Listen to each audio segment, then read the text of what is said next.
Call the meeting in order. Clerk will read the roll. Mayor Hollenbeck, Here. Commissioner Kaminsky, Here. Small, Here. Scheib, Here. Buckingham. Here. Let's all rise for the pledge, please.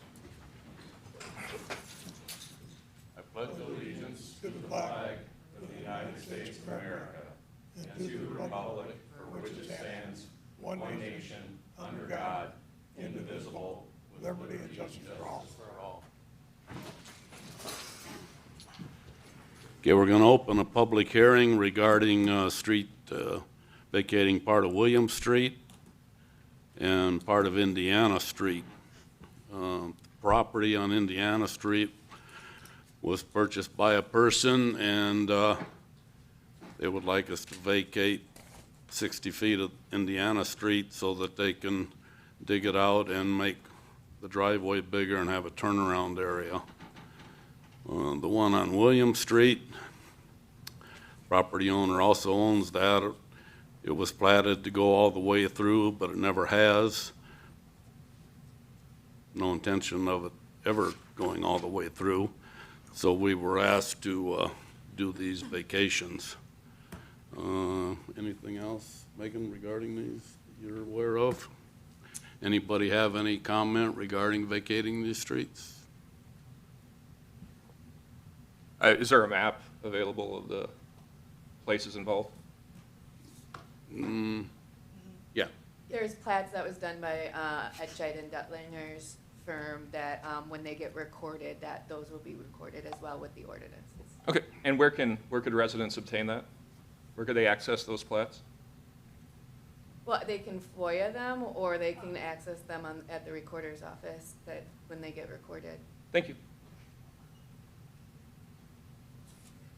If there's nothing else, we'll close the public hearing.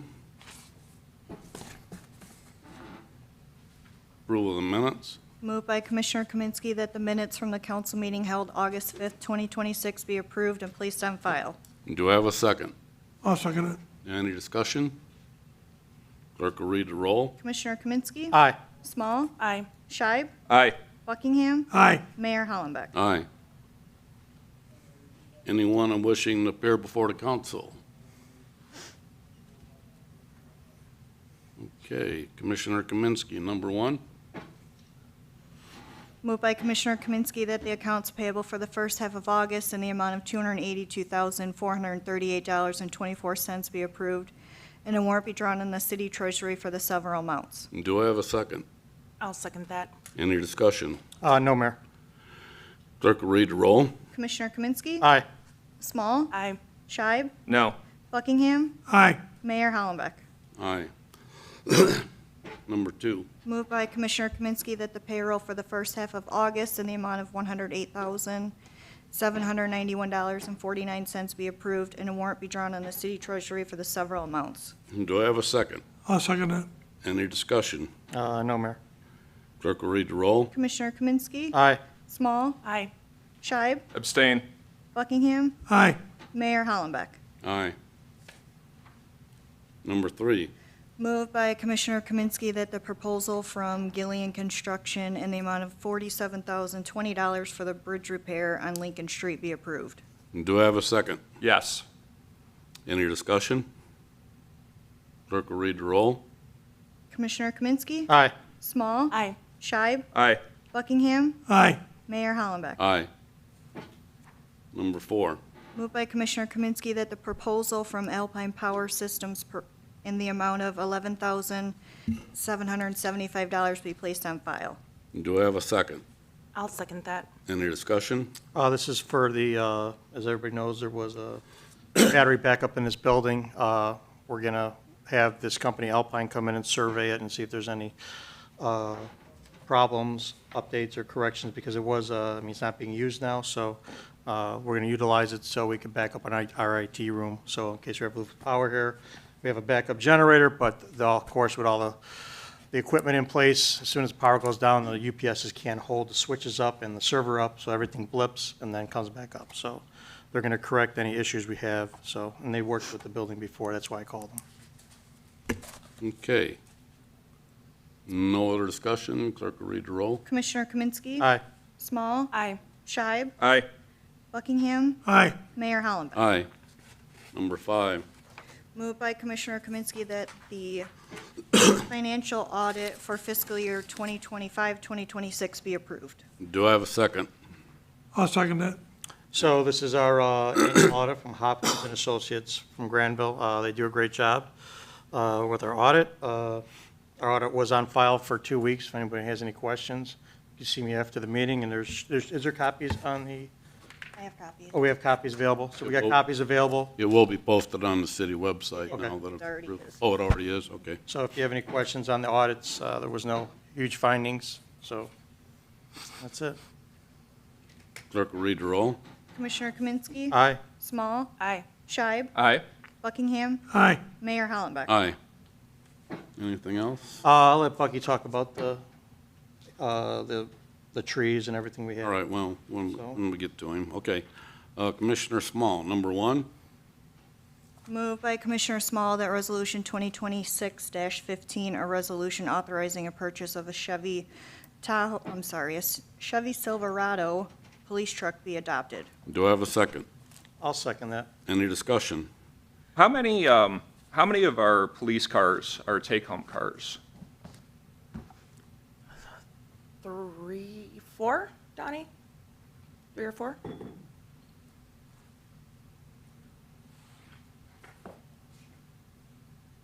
Five. Okay, thank you. And what does our present inventory look like? Like, as far as like, how many cars do we have, general ages? Well, I think what we're replacing is the cars that are in service, so the cars that run 24/7.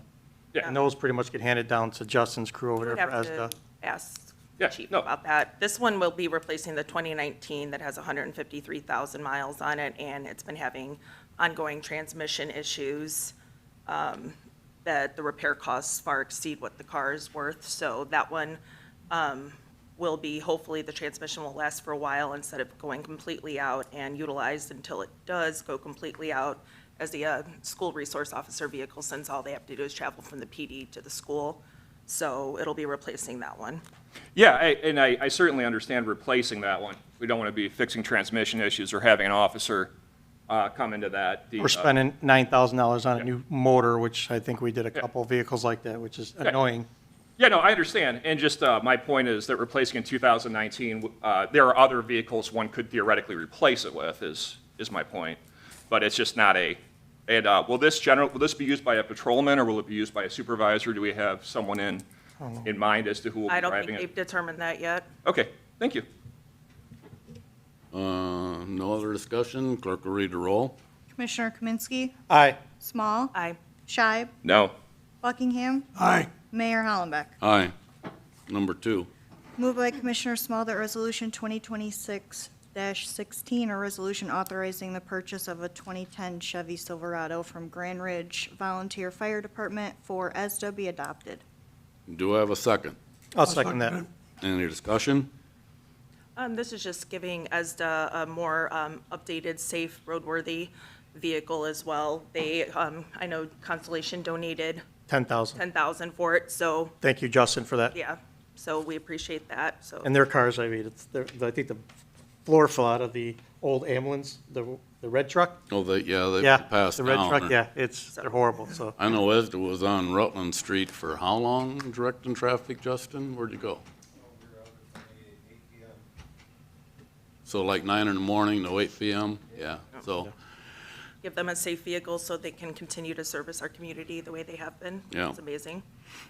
we'd like to think we never use ESDA, but when we have a disaster like we had last week, we need more ESDA people. So, clerk will read the roll. Commissioner Kaminsky. Aye. Small. Aye. Scheib. Aye. Buckingham. Aye. Mayor Hollenbeck. Aye. Number 3. Moved by Commissioner Small that the retirement agreement for the police chief be placed on file. Do I have a second? I'll second that. Any discussion? Nope, just normal retirement. This is something that Chief's been planning on doing, so gonna wish him well, and that's about it. Okay, clerk will read the roll. Commissioner Kaminsky. Aye. Small. Aye. Scheib. Abstain. Buckingham. Aye. Mayor Hollenbeck. Aye.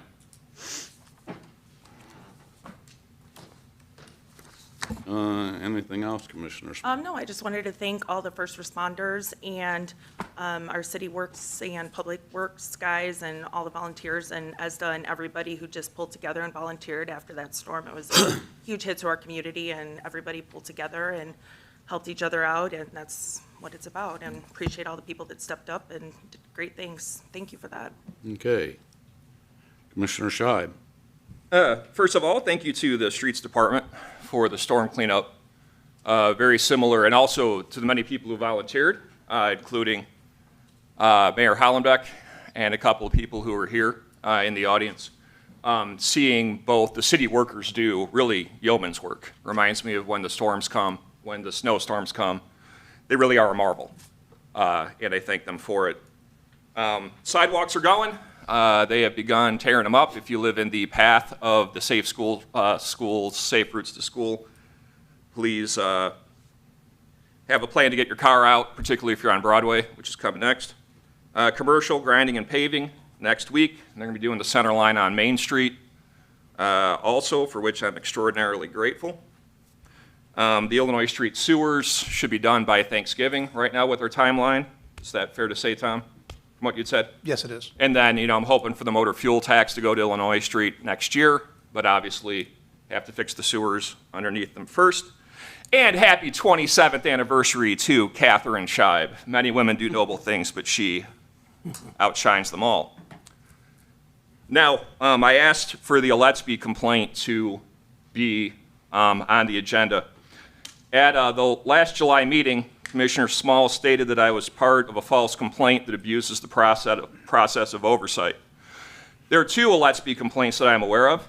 One dealing with sexual harassment training and the inaction on a false police report, the other dealing with an officer being on the street making arrests when he should not have been, according to the LaSalle County State's Attorney in a letter to the City of Marseilles Police Department from September of 2024. I'm not saying this to be critical of that officer. He was put into service when the State's Attorney indicated they would not cooperate with cases involving him. Somebody put him on the street, and the conditions in which that happened are unclear.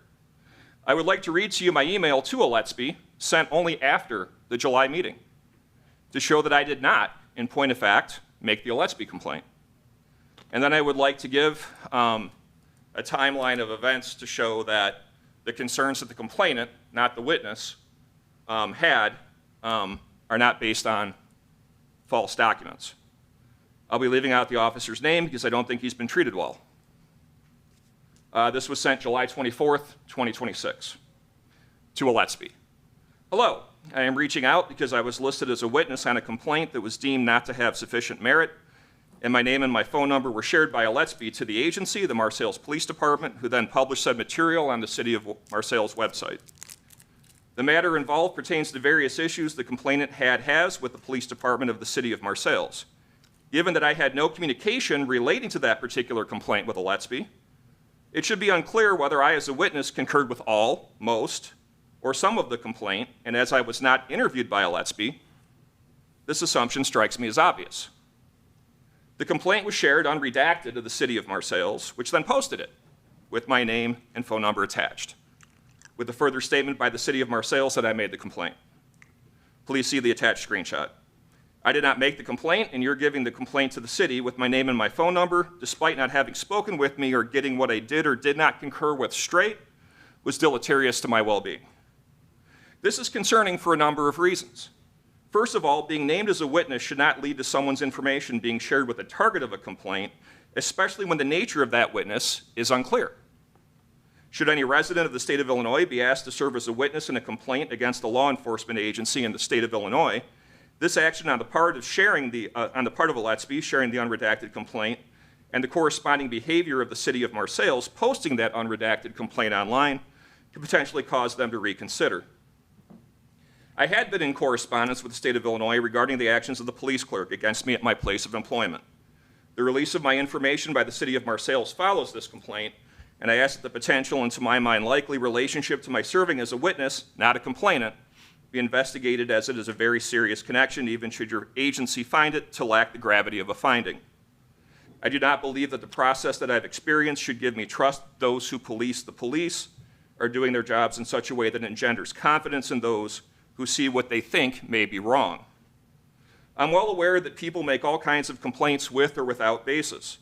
Being named as a witness when there is a basis, even one you find lacking, should never lead to how I was treated. I again ask you to look into how this information was given to the city of Marseilles and then how it was used by them. Cordially, Michael Scheid. Now, as to the nature of the complaint being false, here is a timeline of events that concerned me. And please correct me if any of this is incorrect. And one important point is that these concern me as a witness and not a complainant, as there may well be explanations. The second point is that I'm concerned as to how the officer came to be on the street, as he didn't put himself there. Lastly, I'd asked Commissioner Small to make a statement regarding what had happened, and she said it was unnecessary, saying that my motives were problematic. In June of 2024, an officer of the Marseilles Police Department was notified he would be suspended pending the conclusion of his court case. On June 25th of that year, the chief indicated the officer did not have access to the police department or leads. On July 11th of 2025, Chief Gordon wrote that the officer would be assigned to station duties until the pending case was completed. After making a DUI arrest in August of that year, the LaSalle County State's Attorney wrote on September 11th, 2024, to state that they would no longer prosecute any cases involving that officer. That's the timeline of events as I understand them, and I believe that it was accurate that I was a witness as I was aware of them. Again, I did not make that complaint. I should very much like the city of Marseilles to say exactly what happened, but it is not my department, and frankly, not saying what actually caused all of this situation, I actually think makes the officer look worse than he deserves, frankly. One way in which the police commissioner and police department's response has been deleterious is that on May 18th, 2026, I had a resident contact me regarding the safety of an intersection. When I reached out to one of the officers regarding what he thought about that, which struck me as good practice, on May 18th, 2026, Commissioner Small told me I was not to interact with them. I don't feel that this is the right way to carry on. My role as a witness, I don't feel was, happens to all of us. Nice ringtone, by the way. I'm sorry. Anyway, so my role as a witness, it was not malicious. It was not a complaint I filed. It had to do with a timeline of events that concern me, and I don't think I should have been treated the way that I was. Anyway, thank you for hearing me out. That's all I got. Again, thank you to all of those who cleaned up the city. Wow, that was something else. And to the Ameren linemen, if I forgot to mention them, like, wow. I mean, I've never seen people run into action quite that well. Okay, Commissioner Buckingham. Yeah, same thing you guys said about the storm. All the EMS personnel, fire department, the ambulance, ESDA, all the volunteers in town. I myself seen the mayor the last 3 days, and another guy. I mean, it reminds me of the flood in 2013. One thing about Marseilles, it always pulls together. And I'm proud of these, I really am, you know. The other thing I'd like to bring up, Jeff mentioned to me is about the library windows that came in. So sometime in September, they're gonna be in. I don't know for sure what part, right, Jeff? They're saying the second week, Right, it could be any time. So I mean, when they get done, that'll be nice. they're saying, what, 3 to 5 days deep, I think. Yeah, The plan is to stay open, and just take, keep people out certain areas. right, right. Yeah. So I mean, once again, like I said, I mean, thanks to Amron. I mean, like I say, once again, Marseilles, best town by damn sight. All I have. Oh, we need to talk, place on file, Baxter Woodman, sir. Yeah, we did. Yep. Moved by Yeah, that's all I Commissioner have. Buckingham that the proposal from Baxter and Woodman to perform special conditions 12 and 20.1 surveys in the amount not to exceed $28,700 be placed on file. Do I have a second? I'll second that. Any discussion? You want to talk about that, Jason?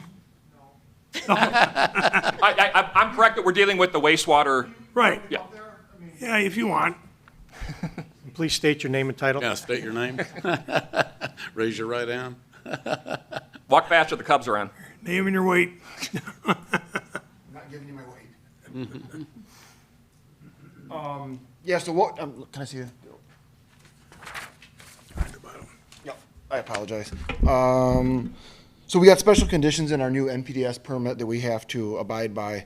I don't know which one's 12 and which one's 20.1. One is a significant industrial user survey, and one is a PFAS, PFAS survey. They sort of coincide with one another. So I'm hoping this 28.7 price is a little less because they can combine the two in the study. We did the significant industrial user back in 2021 when the last permit was renewed. So unfortunately, Marseilles hasn't had any great industrial boom. So the infrastructure, the industries in town are pretty much the same, actually minus Glengarry brick. So I don't think anyone's changed any of their processes or anything like that. So that should be, it should be a pretty clear-cut thing to get done. But we'll be working, the city will be working with Baxter and Woodman on that. And the last time, the only one that was identified as a significant industrial user was Nucor. And so we had to do a site visit, went through with them. Everything was good. There was no pre-treatment required for them. And that would be, if we find something concerning, then we may have some pre-treatment requirements, which would be sampling. Maybe they would have to put in some sort of treatment before it comes to our sanitary sewer. So, When you say PFAS, I had to look it up myself. That's why I asked. The average person have no idea what you're talking about. So what is it? And I don't really know what it is either. It's Tom, are you more aware of PFAS or? It's a forever chemical. Forever chemicals, right? Yes. Yeah, that's the slang for it. But yeah, I know one of the things that Baxter and Woodman had talked to me about is, and it doesn't, you wouldn't think of it, is like the car wash across the street or some of the laundry washes in town. Some of the soap could contain some PFAS and stuff like that. So that's one of the things. We just started testing for that. We have to test our biosolids, which used to be called sludge. Now it's fancy and it's called biosolids. We have to test that semi-annually, and then we do PFAS on our influent and effluent quarterly. So we just did our first, and we turn that in. Then we turn that into the EPA, and they'll go through it and let us know what they find. Yeah, and this is dealing with wastewater treatment on the north of the Correct, river. just the wastewater treatment facility. On the north side, it does not take into account the south of the river, as that has its separate permit. Yep, thank you, Jason. Thank you very much. I think at some point in time, they're gonna force us into doing something with the PFAS. Probably. They always do. So what do they call sludge now? Biomass? Biosolids. Biosolids. Reminds me of the radium treatment plant up on the hill. For years, we were under the limitations for the Peco carrier. Yeah. And so they couldn't have that, so they lowered it. So then we had to build, what, $3 million, I think, or something for the radium Where a park should have treatment gone? plant. So. Thank you again, Is Jason. that good? Buck, you good? Yeah, thank you. Thank you. I got one more thing, Joanne, I'd like to add. With school starting, when everybody slow down, the schools won't pay attention where the kids are at. That's all I have. Did we vote on that yet? No. Yeah, roll call. Don't be messing Commissioner me up, Buck. Kaminsky? Aye. Small? Aye. Shive? Aye. Buckingham? Aye. Mayor Hollenbeck? Aye. Anything else? No. Okay.